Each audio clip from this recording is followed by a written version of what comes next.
A manhã nasceu coberta de névoa. Era como se o mundo tivesse esquecido de acordar, os galos não cantaram, as janelas ficaram em silêncio, e até o vento parecia ter medo de soprar. Naquele branco suspenso, um cavalo surgiu.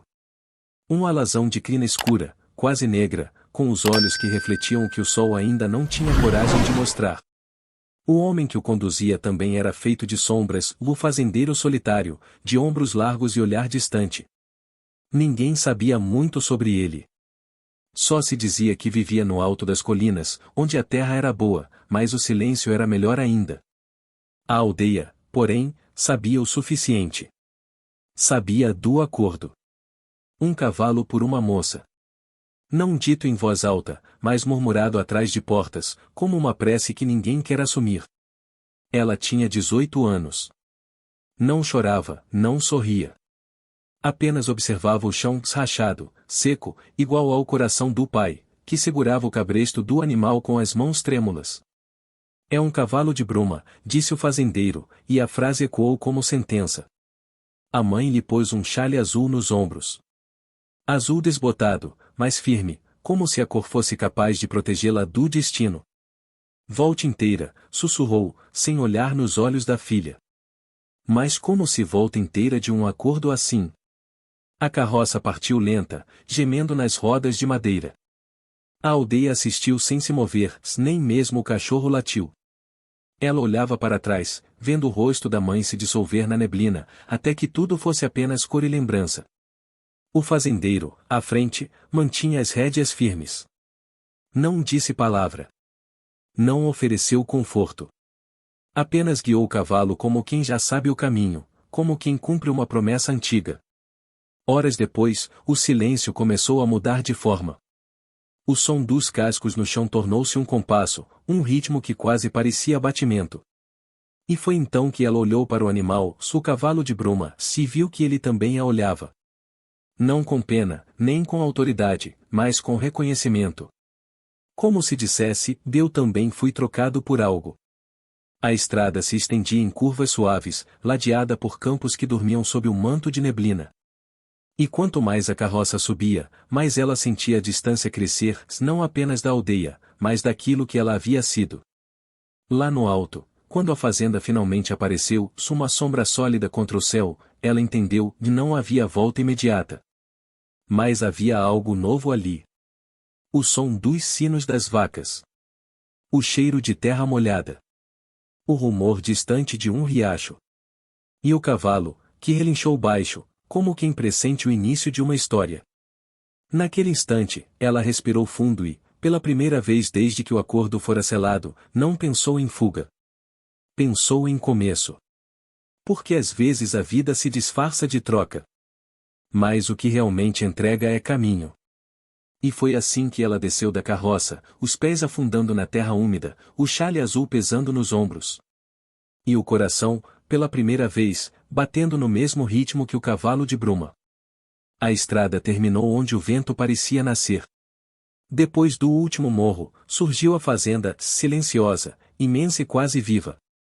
Era como se as colinas respirassem. A casa, de madeira escura, parecia observá-la em silêncio, com suas janelas fundas e o telhado gasto pelo tempo. Ali, nada era pequeno. Nem o horizonte, nem o silêncio. E foi esse silêncio que primeiro a assustou. Não o silêncio que existe antes da palavra, mas aquele que sobra depois de tudo o que se pode dizer. O fazendeiro, Elias, ela descobriria mais tarde, se desmontou do cavalo e indicou o caminho com um gesto curto. Aqui se madruga, disse apenas. E sumiu entre as sombras do celeiro. Ela ficou parada por um instante, com o chale azul nas mãos e o olhar perdido entre o que deixará e o que ainda não sabia nomear. Um galo cantou distante. O som se perdeu no campo aberto, sem eco, como se até a voz das aves tivesse medo de atravessar aquele espaço. A casa era simples, mas tudo nela parecia conter um peso. O chão rangia como se lembrasse de passos antigos. As paredes, cobertas de retratos desbotados, guardavam rostos de quem talvez nunca tivesse saído dali, ou nunca tivesse realmente chegado. No quarto, havia uma cama de ferro e uma janela pequena, de onde se via o curral e, ao fundo, a baía do cavalo. O mesmo alazão que a trouxera Bruma, agora pastava tranquilo, a crina molhada de orvalho. Por um instante, ela sentiu que o único ser vivo com alma naquele lugar era o animal. Pegou uma vassoura, não por ordem, mas por necessidade. Precisava ocupar as mãos antes que o medo ocupasse o peito. Cada varrida levantava uma nuvem fina de poeira e lembranças. O ar tinha cheiro de ferro, madeira e tempo. À noite, quando o sol se foi e a escuridão se ajeitou sobre o telhado, ela ouviu o som do cavalo raspando o chão com as patas. Um som ritmado, como se chamasse. Foi até a janela e viu a lua derramada sobre o campo, desenhando sombras nas cercas. Aquela vastidão parecia bonita, mas não acolhedora. Era o tipo de beleza que também assusta. O vento soprou por entre as frestas, frio e úmido. Ela sentou-se na beira da cama e abraçou os joelhos. A fazenda parecia falar em outro idioma, feito de chiados, batidas de madeira, passos de bicho, respiração da terra. Um idioma que ela ainda não sabia decifrar. Pensou na aldeia. Na mãe, no cheiro de lenha queimando, nas vozes que se confundiam com as tardes. Pensou no cavalo, o preço de tudo aquilo. E pensou, com um nó na garganta, que talvez o vazio tivesse começado antes mesmo de sair de casa. Mas ali, entre paredes estranhas, o vazio ganhava forma. Era quase uma presença. Sentava-se ao lado dela, dividia o silêncio, respirava o mesmo ar. E, quanto mais o sentia, mais percebia que o vazio também é um tipo de companhia. Naquela noite, ela não chorou. Não por falta de vontade, mas porque as lágrimas pareceriam pequenas demais diante de tanto espaço. Apenas fechou os olhos e deixou que o som de bruma lá fora, o arranhar do chão, o resfolegar leve, fosse seu único consolo. Antes de adormecer, sussurrou baixinho. Se este é o lugar onde a vida vai começar de novo, que ao menos eu aprenda a escutar o silêncio sem me perder dentro dele. E o vento respondeu, suave. Balançando a janela como quem promete, só o adverte.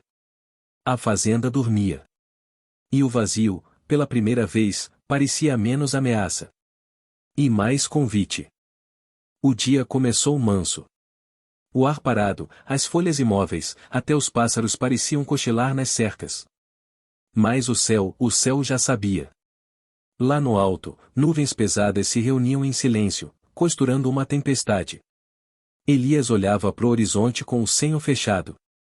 A chuva vem grossa, disse, enquanto recolhia as ferramentas do campo. Ela o ajudou a guardar os sacos de grão, o feno, o sal das baías. O vento começou a mudar, frio, arrepiado, cheio de presságios. O cheiro do ar era metálico, como ferro molhado. Bruma bufava no estábulo, nervoso, as patas batendo impacientes no chão de terra. E então veio o primeiro trovão. Não foi um som, foi um soco no ar. Logo depois, o clarão. O céu se abriu em dois, e a chuva caiu como se quisesse apagar o mundo. Em poucos minutos, a fazenda virou mar. A água descia das colinas em enxurradas, arrastando folhas, galhos, tudo o que tivesse leveza. 2 bezerros se soltaram, correndo desorientados. Elias gritou. Eles vão para a cerca oeste. Ela nem pensou, correu atrás. A lama sugava os pés, o vento empurrava, a chuva cegava. Mesmo assim, ela foi. Chegou à cerca a tempo de ver o primeiro bezerro preso no arame. Tentou soltá-lo, mas o arame cedeu, rasgando-lhe a palma da mão. Bruma surgiu logo atrás, relinchando alto, protegendo-a com o corpo. O outro bezerro ameaçava fugir para o mato. Elias chegou ofegante, coberto de água e barro. Segure firme, gritou. E juntos, puxaram, amarraram, salvaram. Quando o gado enfim se acalmou, a chuva continuava, grossa, implacável. O vento os empurrava de volta para casa. Elias tirou o casaco e cobriu os ombros dela. O gesto foi tão simples que doeu. Não pela dor física, mas porque era o tipo de cuidado que ela já não lembrava de sentir. Dentro da casa, o fogo lutava para não morrer. Ela tremia, encharcada, as mãos sangrando, o cabelo colado no rosto. Elias pegou uma toalha, enrolou-a devagar e disse: Você tem força de sobra, só ainda não percebeu. Ela não respondeu. Mas dentro dela, algo se acendeu, não como o fogo da lareira, e sim como uma chama discreta, que ilumina de dentro para fora. O trovão rugiu mais uma vez, e a luz da lamparina oscilou. Eles se olharam, os dois náufragos do mesmo destino. Por um instante, o mundo pareceu suspenso, feito apenas de respiração e silêncio. Um silêncio diferente. Não o silêncio que separa, mas o que une. Quando o temporal começou a se afastar, restou o som da água escorrendo do telhado. Do lado de fora, a fazenda parecia um espelho, tudo refletia o que tinha sido e o que seria. Ela sentou-se na soleira, o casaco ainda sobre os ombros, e disse: Obrigada. Elias a olhou com aquele mesmo ar de quem mede o peso das palavras. Não me deve nada que não queira dever. A frase pousou sobre ela como uma semente, pequena, mas viva. E ali, pela primeira vez, ela entendeu que liberdade não é fugir. É ter escolha. Bruma relinchou no estábulo, calmo agora, como se também soubesse. A chuva virou garoa. O céu clareava, lavando a terra e a alma. Ela respirou fundo, o peito doendo de tanto ar. E pensou que, talvez, o temporal não tivesse vindo para destruir, mas para limpar o que o silêncio não dava conta de curar. Depois do temporal, o mundo parecia outro. A fazenda cheirava a terra lavada, a madeira úmida e a promessa.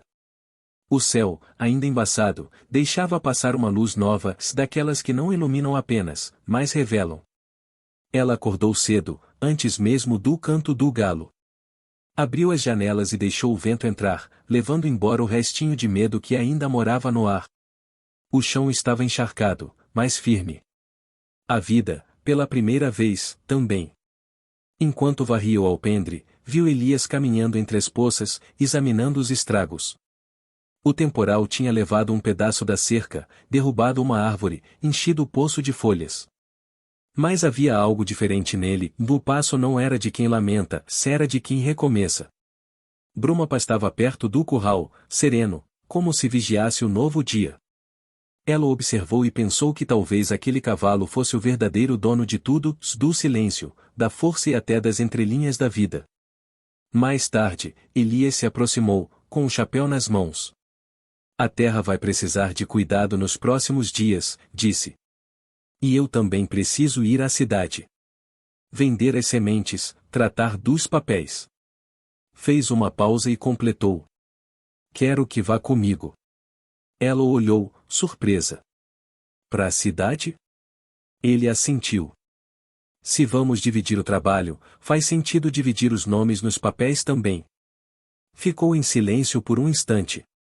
Depois, um sorriso pequeno nasceu, tímido, mas verdadeiro. Então, é um acordo? Elias respondeu com outro sorriso, discreto. Um acordo novo. De iguais.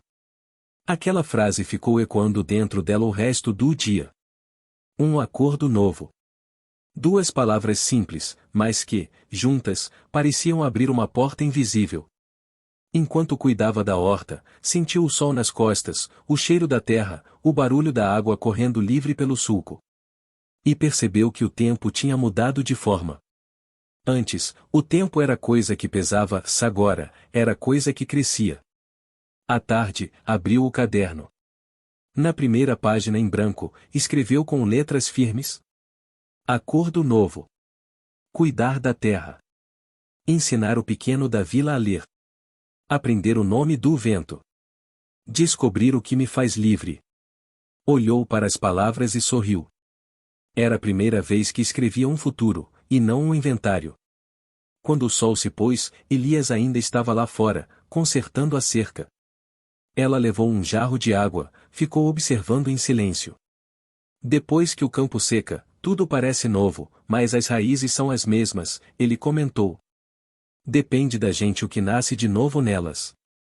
Ela respondeu apenas com um olhar, se naquele olhar havia gratidão, respeito e algo que ainda não tinha nome, mas que crescia como o verde depois da chuva. Naquela noite, antes de dormir, ela foi até o estábulo. Bruma a esperava, quieto. Encostou o focinho em seu ombro e respirou fundo, como se selasse o novo pacto junto dela. Lá fora, a lua clareava o campo, e o vento dançava entre as folhas. Ela ergueu o rosto e sussurrou: talvez não exista a volta. Mas se for para ficar, que seja por escolha. E, pela primeira vez desde que partirá da aldeia, ela sentiu-se inteira. Não porque tudo estava certo, mas porque, enfim, era dona do próprio silêncio. A fazenda dormia. E dentro dela, nascia uma nova história. Não de trocas, mas de liberdade. O dia amanheceu morno, com nuvens preguiçosas escondendo o sol. Ela aproveitou a calmaria para arrumar a casa.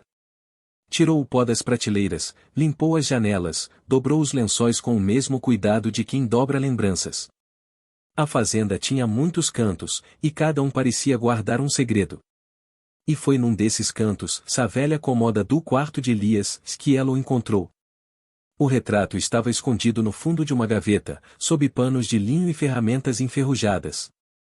Era pequeno, amarelado pelo tempo, com as bordas mordidas pelo mofo. Na fotografia, uma mulher de olhar firme e um sorriso que mal chegava aos olhos.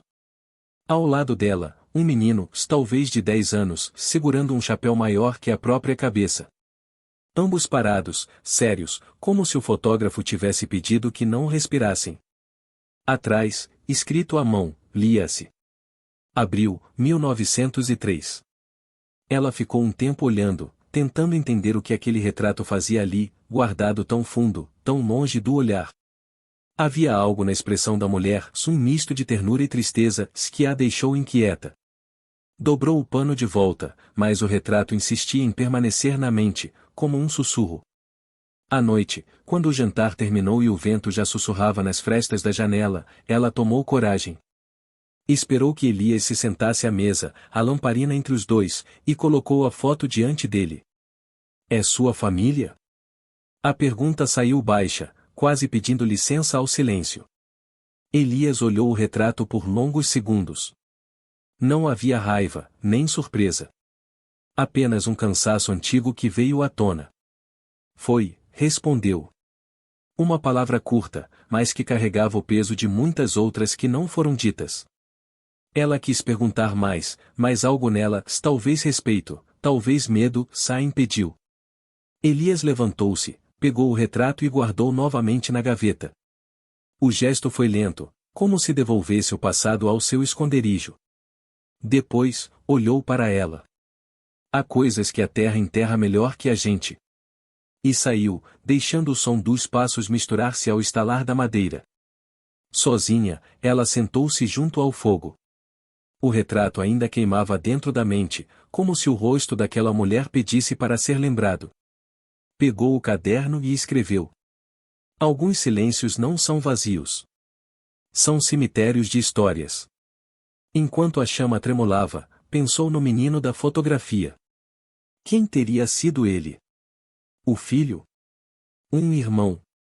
Ou talvez, o próprio Elias, antes de se tornar o homem de terra e pedra que agora vivia ali?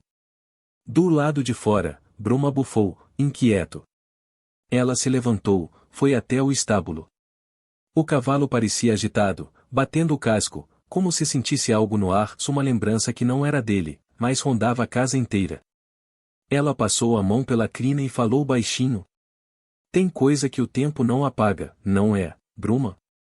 Ele respirou fundo, encostando o focinho no ombro dela, como se dissesse sim. De volta a casa, olhou a gaveta fechada e pensou que talvez, naquela fazenda, cada móvel, cada parede, cada fresta, escondesse um pedaço de alguém. E que descobrir esses pedaços era perigoso. Porque às vezes, ao abrir gavetas antigas, o que sai não é só poeira. É passado. Naquela noite, adormeceu com o barulho da chuva fina caindo no telhado. E sonhou com o retrato. Com o olhar da mulher, parado, fixo, como se atravessasse o tempo e a encontrasse ali. Quando acordou, o amanhecer estava limpo, mas o ar, diferente. E ela soube, algo dentro daquela casa tinha sido despertado. O sol nasceu com pressa naquele dia. Depois de tantas manhãs enevoadas, o céu finalmente abriu, limpo, azul, quase insolente. Elias selava a bruma enquanto ela preparava uma pequena sacola, ovos, queijo, 2 barras de sabão e o pouco de farinha que havia sobrado. Era dia de feira na vila. Ela nunca havia ido tão longe desde que chegara à fazenda. A estrada era longa, ladeada por árvores retorcidas e campos dourados. O ar cheirava a poeira quente e esperança. Bruma seguia firme, e o vento brincava nos cabelos dela, como se quisesse lembrá-la de que o mundo ainda existia além dos portões de madeira. A vila surgiu aos poucos, um amontoado de casas baixas, telhados vermelhos, gente indo e vindo com cestos e gargalhadas. O barulho a assustou no começo. Depois, começou a achar bonito. Era como se a vida ali tivesse som próprio, uma canção feita de vozes, passos e pregões. No mercado, cada coisa tinha um valor, e cada olhar, uma intenção. Um punhado de feijão por uma dúzia de ovos. Um pedaço de tecido por um maço de velas. As mãos trocavam, pesavam, contavam, e no meio de tudo, o tempo parecia suspenso. Ela observava, tentando entender as regras invisíveis daquelas trocas. Percebeu que ninguém pagava só com o que trazia. Pagavam também com o jeito de falar, com a confiança, com a lembrança do rosto. O preço das coisas, pensou, não se mede só em moedas. Parou diante de uma barraca de livros usados. O vendedor era um homem de chapéu torto e voz rouca, que falava mais com os olhos do que com a boca. Sobre a mesa, pilhas de volumes amarelados, alguns sem capa, outros com páginas soltas. Entre eles, um chamou sua atenção. Cartas sobre a Liberdade. O título parecia respirar. Folheou devagar. O papel cheirava a tempo, e cada frase tinha o peso de quem já atravessou o silêncio. Quanto custa este? Perguntou. O vendedor a olhou de cima a baixo, avaliando. Mais do que você pode pagar, moça. Antes que ela respondesse, Elias se aproximou. Pegou o livro, examinou a lombada e disse. 3 ovos e uma ferradura quebrada. O homem riu. Mas Elias não riu. E esperou. E, por alguma razão, o vendedor acabou aceitando. No caminho de volta, o livro descansava sobre o colo dela, e o vento virava as páginas como quem tem pressa em revelar o conteúdo. Por que quis comprá-lo? Perguntou Elias. Ela pensou um pouco antes de responder. Porque há palavras que custam caro demais para ficarem esquecidas. Ele sorriu, pequeno, discreto, mas sincero. Palavras valem o que a gente faz com elas, disse. De volta à fazenda, ela leu até a lamparina quase se apagar. As cartas falavam de escolhas, de coragem, de não deixar que a vida seja decidida por outros. E enquanto lia, sentiu algo mudar, como se uma janela se abrisse por dentro. Na última página, escreveu à mão. Nem tudo que se compra tem preço. E nem tudo que se troca é perda. Quando apagou o fogo e saiu para olhar o céu, Bruma já a esperava, imóvel sob as estrelas. Ela passou a mão em sua crina e sussurrou. Hoje comprei um livro, mas ganhei algo maior. O cavalo relinchou, leve, quase como um riso. E no reflexo do luar, ela viu que, aos poucos, a fazenda já não era prisão. Era o terreno onde, enfim, começava a florescer. O sol nasceu preguiçoso naquele dia. A neblina demorou mais que o costume para se desfazer, como se também quisesse ficar. Ela varria o alpendre quando o viu pela primeira vez sem o chapéu. Elias. O fazendeiro que até então era apenas uma sombra com voz. Sem o chapéu, ele parecia outro, humano, talvez cansado demais para parecer temido. Havia uma cicatriz fina cruzando a têmpora, quase apagada pelo tempo. E nos olhos, aquele tipo de sossego que só quem já gritou muito por dentro consegue carregar. Durante o café, ela perguntou, com cautela, como quem tateia um terreno desconhecido. Quem te ensinou a ficar calado assim? Ele não respondeu de imediato. Pegou a caneca, soprou o vapor do café e ficou olhando o nada. Depois disse, com a voz rouca. A terra. E a guerra. Nada mais.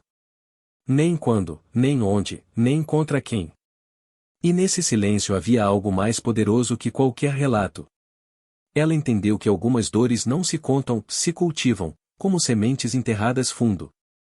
Enquanto ele seguia pro campo, ela ficou pensando nisso. Em pessoas que plantam silêncios. Alguns fazem isso para esquecer. Outros, para sobreviver. No fim da tarde, quando o sol pendia baixo sobre as colinas, ela o encontrou no celeiro, afiando uma lâmina. O som do metal raspando a pedra ecoava seco, ritmado, quase musical.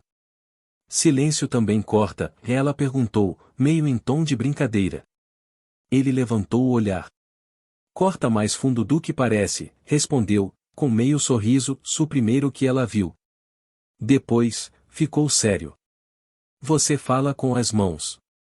A maioria das pessoas fala demais com a boca e esquece o resto. Aqui, o que vale é o que se faz. Ela assentiu. Não havia resposta melhor que o trabalho. Naquela noite, o vento soprou forte, mas ela não sentiu medo. A presença dele era diferente agora, não uma ameaça, mas uma espécie de abrigo silencioso. Enquanto cozinhava, pensou em como o tempo se comporta ali. Na fazenda, as horas não correm, se amadurecem, como frutas teimosas em árvore seca. Depois do jantar, encontrou na estante uma folha antiga, amarelada, com anotações em letras firmes. E, Soares, manutenção do poço, 3 tábuas. Era a primeira vez que via o nome dele por escrito. Elias Soares. Um nome simples, mas que carregava um peso. Ali estava o homem real, não um mito. Um homem que cultivava a terra, e junto dela, os próprios silêncios. Mais tarde, sentou-se ao lado da janela. A lua subia redonda, e Bruma dormia perto do curral. Ela escreveu no caderno. Alguns homens plantam silêncios porque a palavra já não germina. Outros, porque aprenderam que é no silêncio que a vida cria raiz. Fechou o caderno e ficou ali, escutando a respiração da casa, o estalar do vento nas telhas, o murmúrio distante do riacho. Percebeu que o som do silêncio, aquele que antes a assustava, agora parecia companhia. E pensou que talvez Elias não fosse o homem que comprou uma promessa, mas o homem que também esperava se curar através dela. No escuro, sorriu. Nem todo silêncio é vazio. Alguns são apenas a pausa antes do recomeço. Bruma era o primeiro a acordar. Antes mesmo do sol, antes dos galos, ele já batia o casco no chão, chamando o dia. Aquele som, seco e compassado, atravessava o campo como um lembrete de que a vida nunca dorme por completo. Ela passou a levantar junto com ele. Gostava de observá-lo ainda envolto na penumbra, a crina úmida, o olhar calmo, o vapor quente que saía das narinas e se dissolvia no ar frio da manhã. Bruma parecia feito de névoa e músculo, força e silêncio. Como se fosse, de alguma forma, o reflexo vivo daquele lugar, selvagem, belo e um pouco triste. No início, ele não deixava que ela se aproximasse. Dava passos curtos para trás, relinchava abaixo, como quem avisa que ainda não esqueceu o que os humanos fazem. Mas ela não insistia. Apenas se sentava no chão, próximo o suficiente para ser percebida, distante o bastante para respeitar o medo. Falava pouco, mas falava, não com palavras, e sim com o tom da respiração, com o jeito de oferecer o alimento, com a calma que o tempo lhe ensinava. Era uma conversa sem voz, feita de paciência. Até que, num dia de céu limpo, Bruma avançou e encostou o focinho em sua mão. Ela sentiu o toque quente e suave, e algo dentro dela se abriu como uma flor tardia. Daquele dia em diante, tornaram-se companheiros. Enquanto Elias cuidava dos afazeres da terra, ela passava horas junto ao animal. Aprendeu a escovar o pelo, a limpar os cascos, a decifrar os gestos sutis do corpo. Um movimento de orelha, um sopro mais forte, um passo hesitante. Tudo falava. Tudo ensinava. Elias observava de longe. Um dia, sem levantar muito a voz, comentou: Ele confia em você.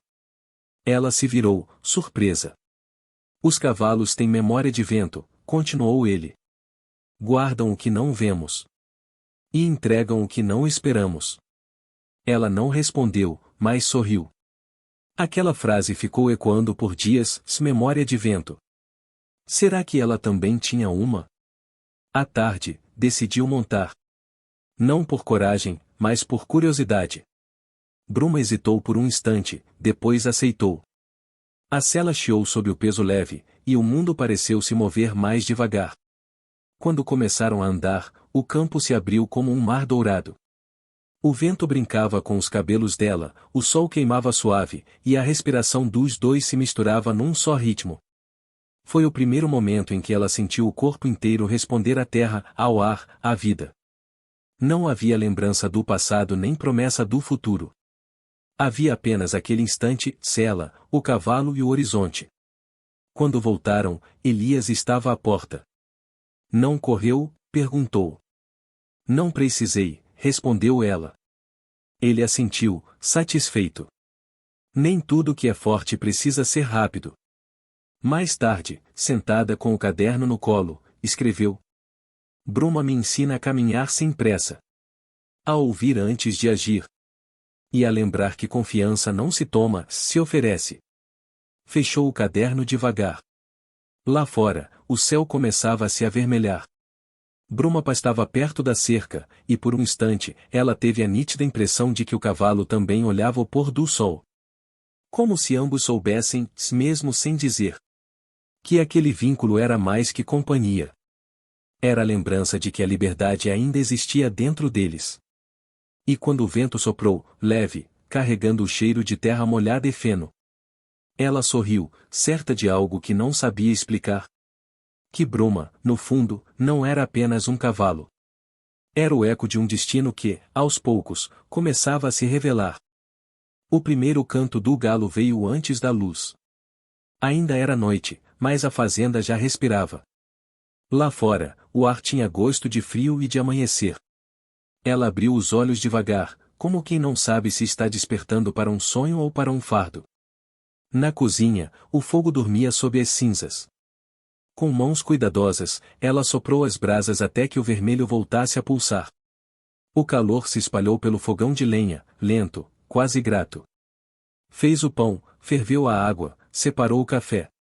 Tudo em silêncio, não por medo, mas porque a quietude agora era parte da casa, como o pó que repousa sobre as prateleiras. O fazendeiro surgiu na soleira da porta. A barba grisalha, o olhar ainda em sombras. Disse apenas: o poço está teimoso. A corda enroscou. E estendeu a mão, não em pedido, mas em constatação. Ela entendeu. Pegou uma atadura e foi até ele. O corte era pequeno, mas fundo. O sangue manchava os sulcos da pele como se tentasse desenhar outra história. Ela limpou, sem pressa. E, por um instante, o tempo pareceu parar ali, entre o gesto simples e a palavra que não veio. Ele, calado. Ela, atenta. E o fogo estalando atrás, como testemunha discreta. Depois disso, vieram os rituais do dia. Alimentar as galinhas, varrer o pátio, recolher os ovos ainda quentes, medir o trigo. Cada tarefa tinha um som, um ritmo, uma forma de oração. O trabalho não falava, mas ensinava. Mostrava que a vida, por mais dura, podia ser aprendida no compasso das pequenas repetições. O sol subiu devagar, dourando os campos. O cavalo, Bruma, relinchou baixo, reconhecendo sua presença. Ela foi até ele. O pelo brilhava sob o sol, e os olhos, profundos, pareciam guardiões de algum segredo. Você também acorda cedo, não é? Sussurrou, sorrindo pela primeira vez em dias. Bruma inclinou o focinho e encostou levemente em sua mão. Era um toque simples, mas cheio de sentido, como se o animal dissesse que a vida, mesmo trocada, ainda podia ser escolhida. Mais tarde, quando o sol já se deitava sobre as cercas, ela encontrou algo sobre a mesa. Um pequeno caderno de capa dura e um lápis gasto. Não havia bilhete, apenas o objeto, deixado ali, como presente ou desafio. Ela folheou as páginas vazias. E naquela brancura encontrou um espelho do que sentia. Um espaço esperando por palavras. Na primeira página, escreveu: sementes, remendos e ideias. E depois, num impulso, aprender o que o silêncio quer dizer. Quando o sol se escondeu por trás das colinas, o dia terminou sem alarde. Ela se deitou cansada, mas com o coração quieto, diferente da noite anterior. Não havia mais o mesmo medo, apenas curiosidade. O vazio já não era abismo, era terreno fértil. Elias, o fazendeiro, passou pela porta, observando a casa ordenada, o pão sobre a mesa, o cheiro de lavanda no ar. Não disse nada, apenas acenou com o chapéu antes de desaparecer na escuridão. Mas ela percebeu algo novo naquele gesto simples. Respeito. Antes de dormir, olhou pela janela. Bruma repousava tranquilo, o olhar voltado para a lua. Ela sussurrou. Talvez seja isso que chamam de começo. Não quando a vida muda, mas quando a gente muda o modo de vê-la. O vento soprou suave. E pela primeira vez, o som da fazenda parecia uma canção. A madrugada veio úmida, densa, quase viva. O som da chuva fina batia no telhado como dedos impacientes. Ela despertou antes da aurora, o coração acelerado, não por um sonho, mas por algo mais antigo, que morava dentro do peito desde sempre, no medo. O medo não tem rosto, pensou. Ele apenas se senta ao nosso lado quando tudo parece quieto demais. Naquela fazenda, o silêncio era tão profundo que às vezes parecia ter olhos. Olhos que observam, que esperam, que perguntam. Até onde você aguenta? Levantou-se, acendeu a lamparina e foi até a janela. Lá fora, o campo dormia sob um véu cinzento. O vento vinha do sul, trazendo o cheiro de terra molhada e ferrugem. Bruma estava inquieto, raspava o chão, bufava leve, como se também pressentisse algo que não se vê. Por um instante, ela quis voltar para a cama e se esconder sob o cobertor. Mas o medo, descobriu, cresce no escuro. Então calçou as botas, vestiu o xale azul e foi até o celeiro. O fazendeiro já estava lá. A chuva escorria por suas mangas, o rosto sombrio sob o chapéu. A cerca do leste cedeu, disse ele. Um bezerro ficou preso no arame. Ela não pensou, apenas correu junto. O campo estava enlameado, e o frio cortava os dedos. Entre os relâmpagos, viu o pequeno animal tremendo, preso na ferragem. Segure firme, ordenou Elias, e ela obedeceu. O arame feriu suas mãos, o sangue misturando-se à água. O bezerro escapou, mancando, mas vivo. No caminho de volta, o vento parecia querer derrubar o mundo.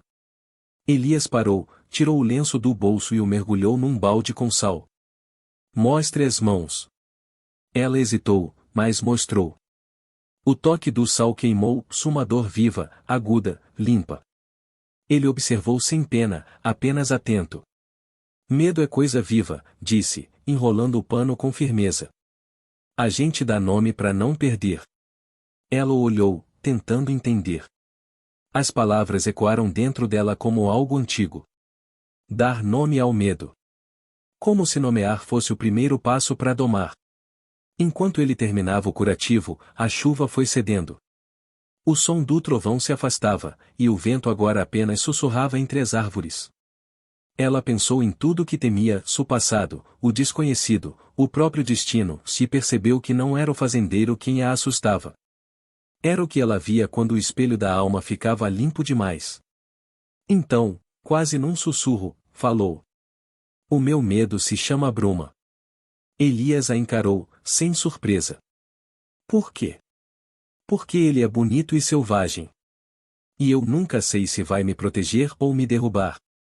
Ele assentiu, calado. Então trate de aprender a montar, respondeu apenas. De volta a casa, ela lavou o rosto, observando o sangue e o sal se misturarem na bacia. O reflexo na água mostrou algo novo, uma mulher cansada, sim, mas com olhos firmes. Havia descoberto algo que ninguém lhe ensinara. Que o medo, quando nomeado, perde metade do seu poder. Antes de dormir, anotou no caderno. Hoje aprendi que coragem não é ausência de medo. É olhar o medo nos olhos e chamá-lo pelo nome. Do lado de fora, Bruma relinchou, calmo. E ela, pela primeira vez, sorriu diante da escuridão.